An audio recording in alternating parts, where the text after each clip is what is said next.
2 weeks into Saratoga, third week coming up. It's time to dish with the Paddock Prince, who I know had some solid individual days. Looking forward to hearing how the whole meet is going. To have some Monmouth and Del Mar things to discuss as well. David, how are you? I'm doing good, Ed. How are you doing? I'm doing all right. Feel like we're in sort of that hump of the summer with Haskell and Jim Dandy coming up next week. Obviously, all looking forward to Whitney and Travers, so plenty to look ahead to. Really, in my mind, we've had solid 2 weeks of Saratoga, but haven't really gotten to the meat of like what we're all excited about Saratoga. Maybe the Jim Dandy will help that with Sovereignty running. Yeah, I always feel like Saratoga really gets going in August. There's more baby races on dirt and turf. The Whitney obviously kicks off the first Saturday in August. We'll see Fierceness, White Barrio, no mind frame though I saw. But yeah, I feel like Saratoga. Probably not just a touch. I don't think Just a Touch is coming back after he lost it 1-100 or whatever he was to. Yeah, 1 to 10. Yeah, I don't No think he's good. going in there. But no, I'm looking forward to August. The Haskell was a good race. Journalism got it done again, as he usually does, unless he's in the same race as Sovereignty. But I think that horse just needs to move last. I feel like if he can next time he run, I don't know if they'll even really run against each other again though outside of the The classics. classic. Yeah, so Yeah. I don't even know if there's going to be a chance for a head-to-head because they're all going to be running behind Fierceness probably, but long way away from there. Long way away. But Jim Dandy is a step in that direction. Sovereignty against four others. I feel like if he's there to run his race, 2 to 5 is probably the right price.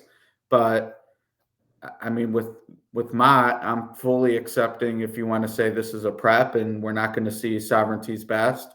That maybe opens the door for a few others, but I'm not going to sit here and tell you I think any of the others are better. They just might have a better. They just might have a better opportunity Saturday. But to me, it's a pass unless if he's 1 to 5 and you're going to get some outlandish price on Beza or Moplex is like 20 to 1. Maybe I'll take a flyer, but I'm just not excited about betting this race. I'm excited to watch it. No, I don't think. I think weird things happen in short fields too. I feel like when there's only four other rivals. I mean, he's not going to be that far off the pace. He showed a new dimension in a way last time out in the Belmont. He was much closer to the pace, so I don't really think he's going to be that far off the pace. I don't know. They said he's doing really well. I'm not going to sit here and say that Mott's using this as a prep because in reality, he only really has to be one horse, in my opinion. Baeza. I mean, Moplex is a little interesting. His Ohio Derby was really good. He was wide. He didn't break well. He like veered out. He's the speed. But I mean, like Hill Road and Sandman, I don't know how you could like them out closing Baeza and Sovereignty. So I really think Baeza's the captain obvious only horse that can beat him. Apparently, he's matured in his workouts. I don't really know how he's matured so much. And a in a jockey month, change. Yeah, I saw someone on Twitter saying this is a big time rider upgrade for this horse. I don't know if that's true or not, but I guess this is the jockey that won on his maiden in a Santa Anita Derby. I do think it's interesting with him on the rail. They're probably going to break running in here and let Mopex clear off. I do think Baeza could just be sitting second to Moplex. Obviously, he's going to have to hold off Sovereignty, but I'll probably go with Baeza in here. Would you single Baeza in a pick 5? Or you use? I feel like this is not the race if you're playing those kind of bets to single or to use two horses. I feel like you got to single one or the other. I don't really know why you use both, Absolutely. I unless you mean, have like a bomb somewhere. You're right. like, Yeah. If you had a 20, 30 or more horse you were really excited about, I would use both with that being the single. But yeah, yeah, I take a mean, stand. either you like some chalk around it, and then Baeza is maybe where you try to, spice things up a little bit. Or if you look at the sequence and it's all steady diet of $15-20 winners, I could see where, someone who loves Sovereignty would be excited about singling him in that situation. But using both, unless you have some $30-40 winner that is the only one who can win, to me, just, yeah, you're betting against yourself. I'm looking at Sandman. You think he'll take fan money still, or you think that train is? You think that ship has sailed? I think, unfortunately for racing, other than Triple Crown, Yeah, that's true. the fan money's gone. Like, and it's one of the things, like we all complain, the CRW stuff and the late odds drops, and I get it, and I don't. It's poor experience a lot of the time too. But to me, the biggest, like in terms of being a fan that knows a little bit more than the average fan, the prices on horses that used to be, like, take Scottish Lassie. That's a rate, and granted, it was scratched down to 4, but that to me, 20 years ago, immersive is 1 to 20 in there, and Scottish Lassie is maybe 9 to 2.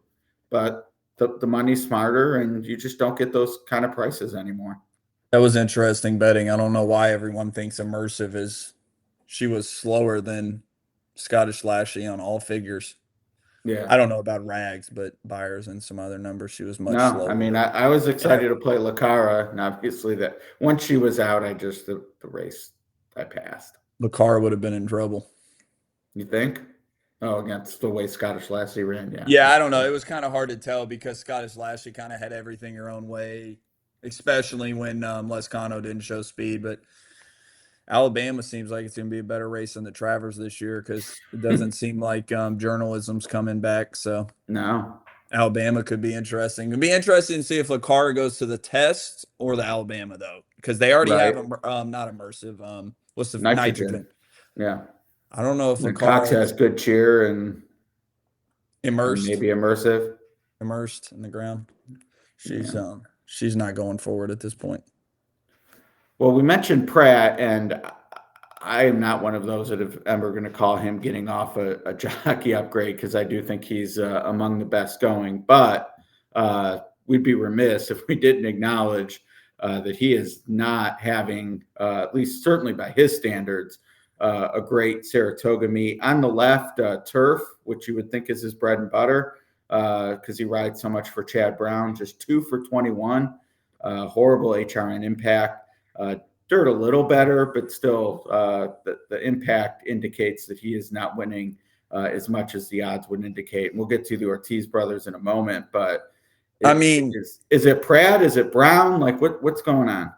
I think it's a little bit of both. One thing I noticed with Pratt this meet too, he's been dragging horses. I wouldn't say dragging, but he's usually a guy that plays the pace of the race real well, and he's been taking horses so far back this meet. I feel like every turf race I turned on or watch, which I don't think I've missed one yet, he's just seems he's always in the back. But I think Chad Brown, he's like 5 for 30 with $1 ROI.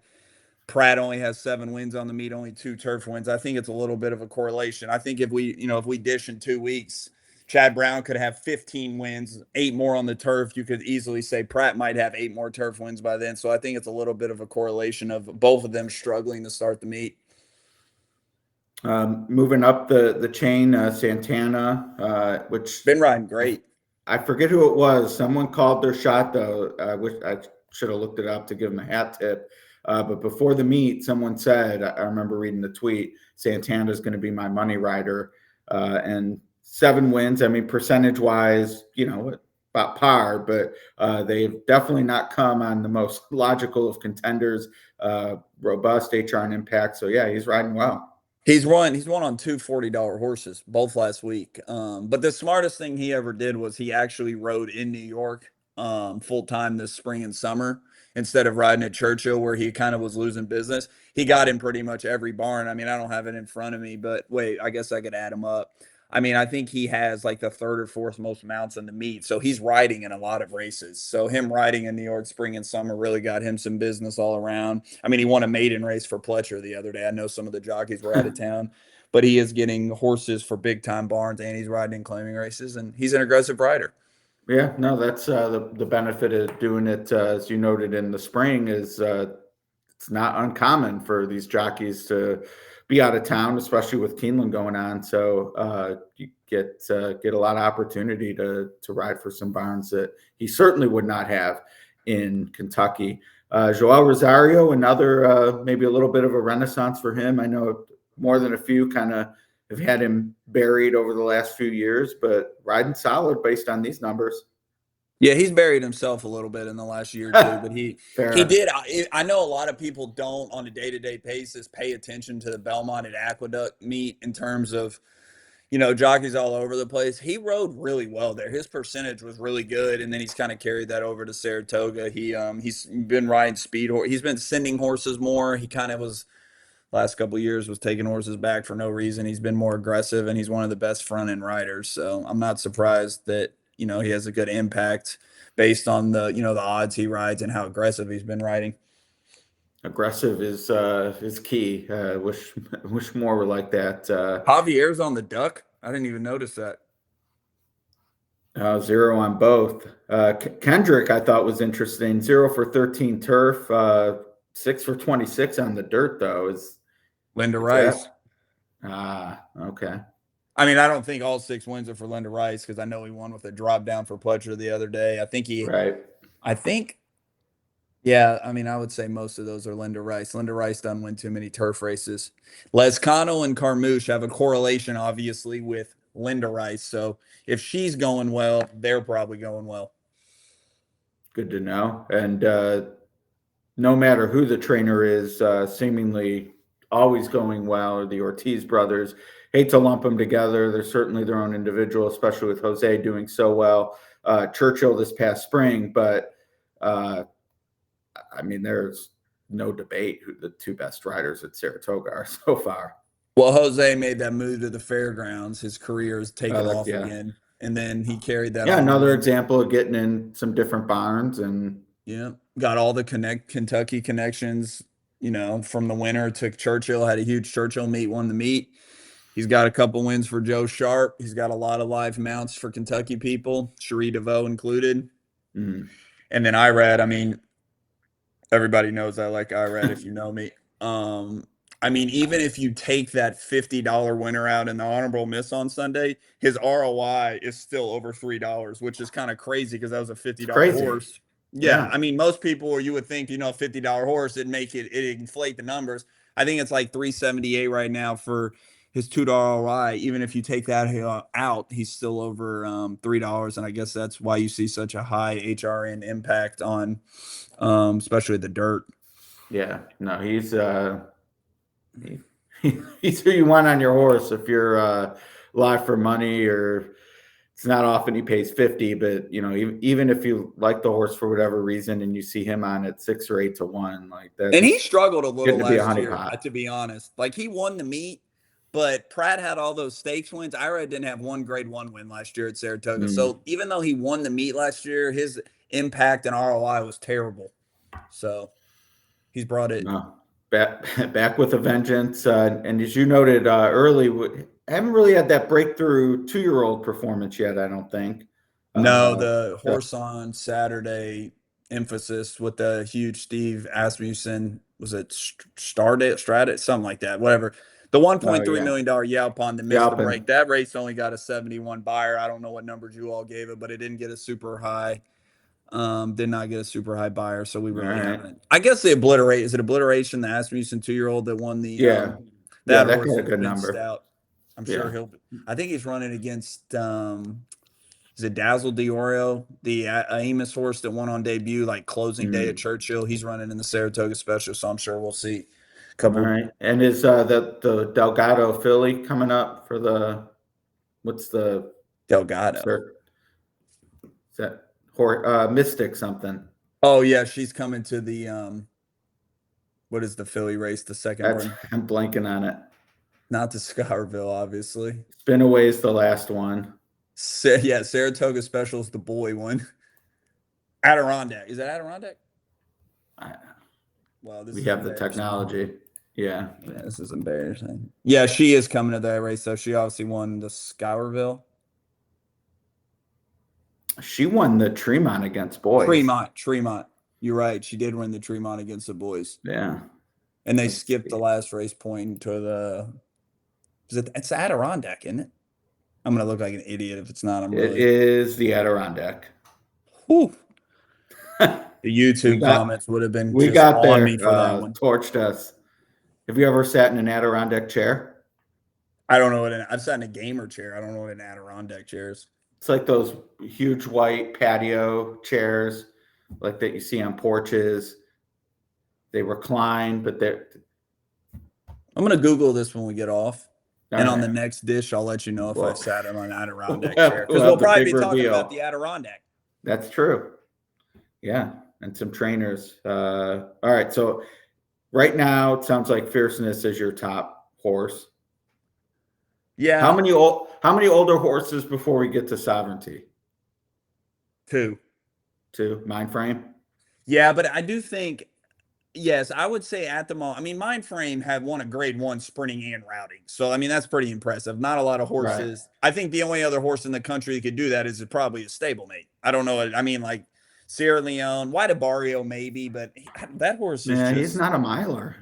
He's not. He's just goofy. Like I don't like. You just don't know when he's gonna fire. He's just hard to trust. I would say Fierceness and Mind Frame, but there's interesting horses like Highland Falls Yeah. is coming back. There's some other. Right. I mean, Just a Touch is obviously a fraud. He's I don't gone. know about fraud. Just needs Lasix. Can you run with Lasix in any stakes race? It's important. No. I mean, here's the thing about the older division: is Sierra Leone better than Sovereignty or Journalism in your opinion? I don't think so.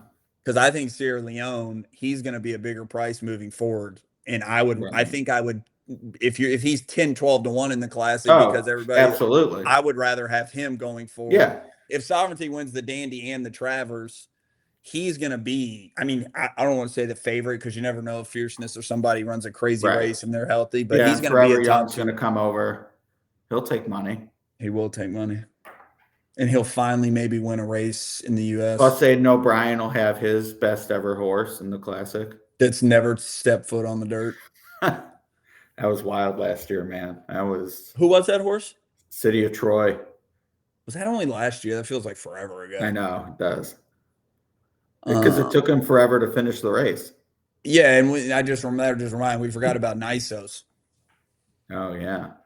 He's running in the San Diego against 3 other horses. Right. And this then, weekend. assuming that goes well, he would run in the Pacific Classic against Journalism. That's the move. That's what I heard. So he's probably by the way, quick shout out. The Churchill Downs been the best race of the year.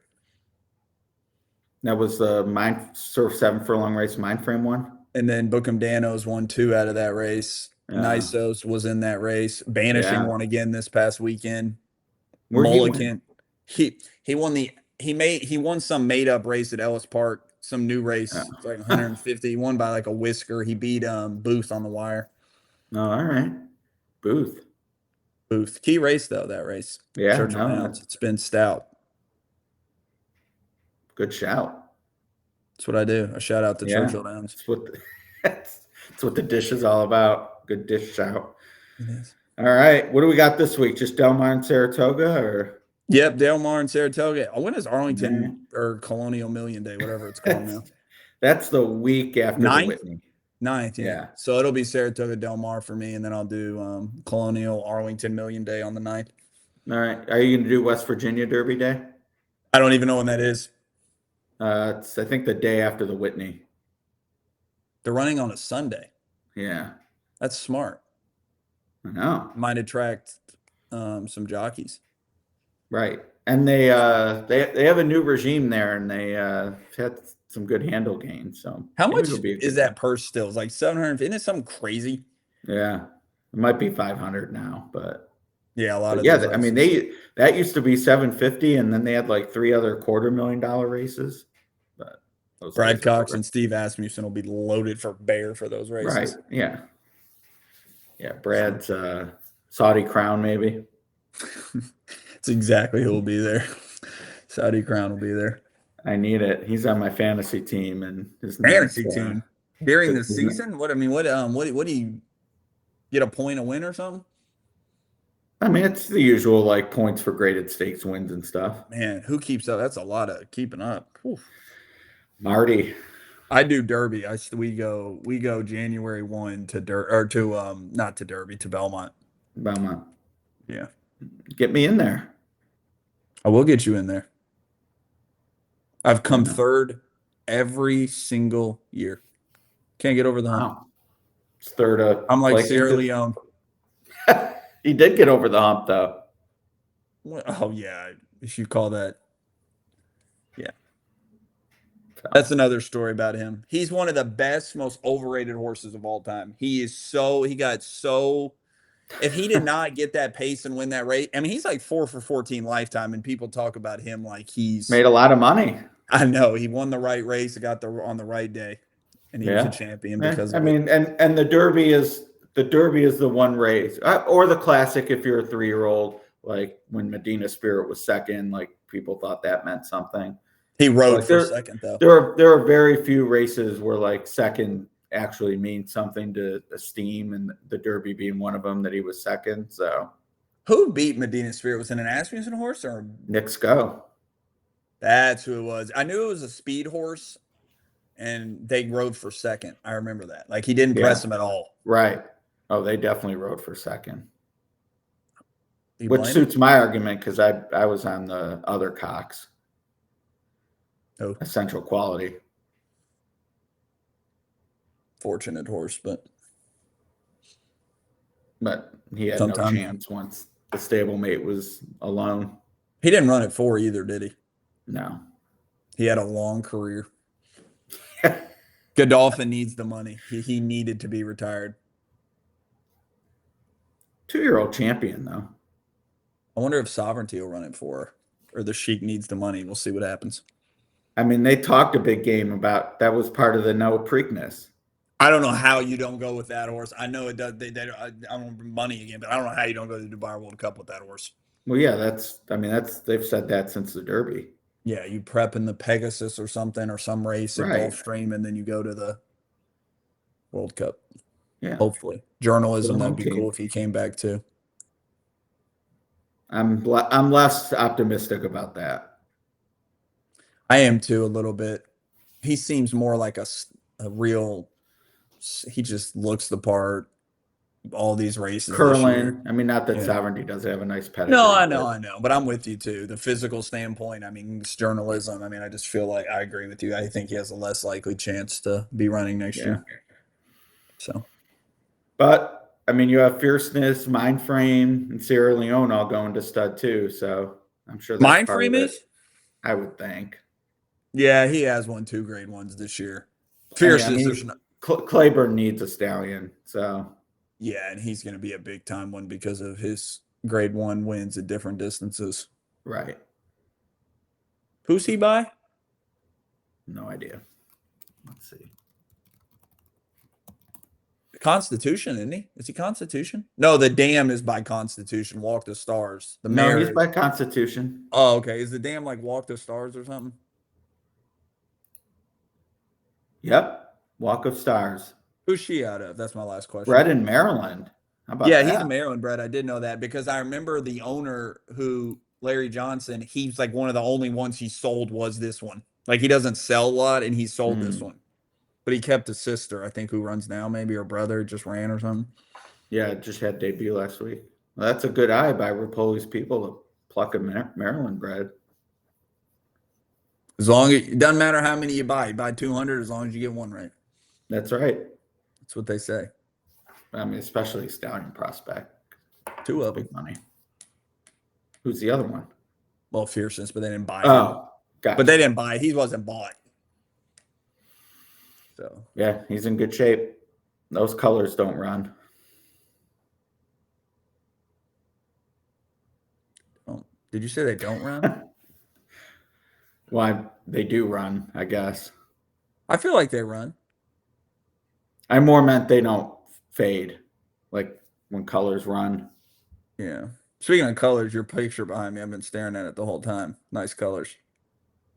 Yeah, that was my trophy when I hit my big pick 4 at Sam Houston. You bought it? Yeah. Beautiful. Most expensive piece of art I have in my home. What was your pick 4 for? You can tell me. Unless you don't want to tell me, you don't have to. It was 25,000. Was it a first leg upset? There was a 50-1, and then there was a 9-2 that beat a I think it was 2-5 or something like that. Did you have all on the 50-1 race? Did not have all. Impressive.